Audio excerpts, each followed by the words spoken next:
আসসালামু আলাইকুম ওয়া রাহমাতুল্লাহ। আপনাদের সাথে কথা বলছি প্রফেসর ডক্টর মোহাম্মদ মহিউদ্দিন উজ্জ্বল। আমরা বাংলাদেশের রাজনীতির যে টলমটল অবস্থা সেটা সর্বশেষ নিয়ে আপনাদের সাথে কথা বলতে চাচ্ছি। গতকাল আমাদের professor doctor Mohammad Yunus BNP এবং জামাতকে তার সাথে আজকে সন্ধ্যায় বসার জন্য আমন্ত্রণ দিয়েছেন এবং বিএনপি এবং জামাত সেটা অ্যাকসেপ্ট করেছে।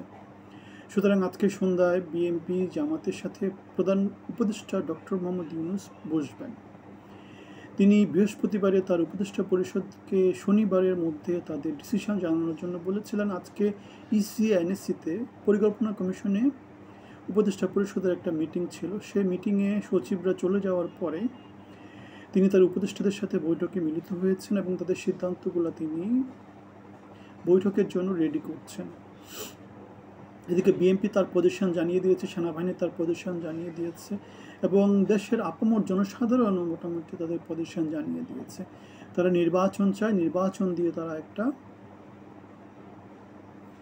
নির্বাচিত শক্তির কাছে, বৈধ শক্তির কাছে তারা তাদের ক্ষমতাটা হস্তান্তর করতে চায় এবং তাদের মধ্য দিয়ে তারা শাসিত হতে চায়। সুতরাং ডক্টর মোহাম্মদ ইউনূসের যেই ছোট প্যাকেজ, বড় প্যাকেজ বা নানারকম খামখেয়ালিপনা যে জিনিসপত্রগুলো, সেই জিনিসপত্রগুলো থেকে জাতি মুক্ত হবে সেটা আমরা আশাবাদ ব্যক্ত করছি। এবং আমরা যেহেতু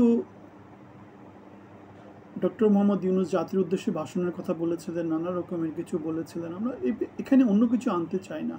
যেটা আনতে চাই সেটা হচ্ছে গিয়ে মোটামুটি বাংলাদেশের রাজনীতি নিয়ে ফোকাস করতে চাই, ব্যক্তিগত অর্জন নিয়ে কিছু বলতে চাই না। ডক্টর মোহাম্মদ ইউনূস বাংলাদেশের অন্তর্বর্তী সরকারের প্রধান হয়ে তিনি তার যা যা অর্জন তিনি সব কিছু করে ফেলেছেন। এখন বাংলাদেশের জন্য তাকে কিছু দেওয়ার আছে, সেই দেওয়ার কাজটা হচ্ছে বাংলাদেশের জন্য কিছু সংস্কার করা আর নির্বাচনটা দিয়ে দেওয়া, একটা ডিফাইন্ড রোডম্যাপ দিয়ে কাজটা করা, প্রায়োরিটি লিস্ট সেট করে কাজগুলো করা।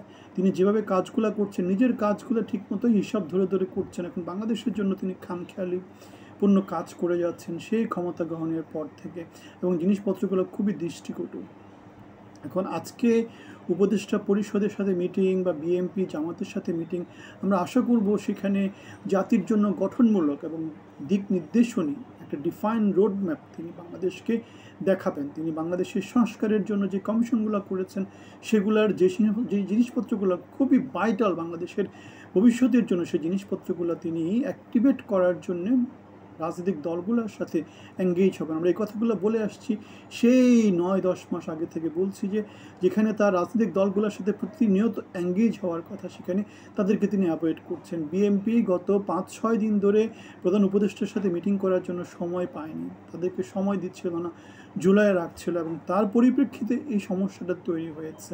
এখন এঙ্গেজমেন্ট যদি অনেক আগে থেকে আসতো তাহলে এই সমস্যাটা তৈরি হতো না।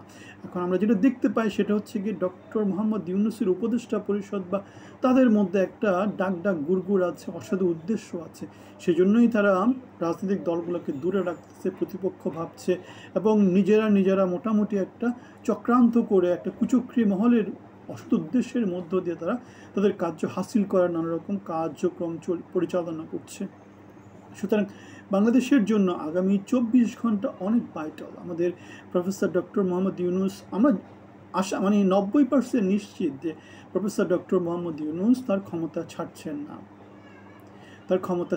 না। তিনি বাংলাদেশকে এই মুহূর্তে গত 10 মাস ধরে একটা মিশনে রেখে তিনি সেখান থেকে বের হয়ে যাবেন না। তিনি একটা ডেফিনেট গোল নিয়ে বাংলাদেশের জন্য কাজ করে যাবেন। যেমন করে তিনি তার গ্রামীণ এবং গ্রামীণ পরিবারের জন্য, তার ভাই ব্রাদারদের জন্য গত 9-10 মাস যেভাবে কাজ করেছেন, বাংলাদেশকে তিনি তার ওনারশিপ নেবেন যে এটা আমার কাজ, এটা আমাকে করতে হবে, যেমন করে নিজের কাজগুলো তিনি গুছিয়ে নিয়েছেন। সুতরাং আমরা আশা করি যে ডক্টর মোহাম্মদ ইউনূস পদত্যাগ করছেন না, তিনি হয়তো জাতির উদ্দেশ্যে ভাষণ দেবেন, নির্বাচনী রোডম্যাপ ঘোষণা করবেন এবং সংস্কার কার্যক্রমগুলো কীভাবে এগিয়ে নিয়ে যাবেন সেটা নিয়ে ঘোষণা করবেন। নির্বাচনটা ডিসেম্বরের মধ্যে হওয়া উচিত, জানুয়ারির মধ্যে নির্বাচিত সরকার বাংলাদেশে ক্ষমতায় আসা উচিত। সংস্কার কার্যক্রম তিনি কীভাবে এগিয়ে নিয়ে যাবেন এখন সেটা হচ্ছে কথা।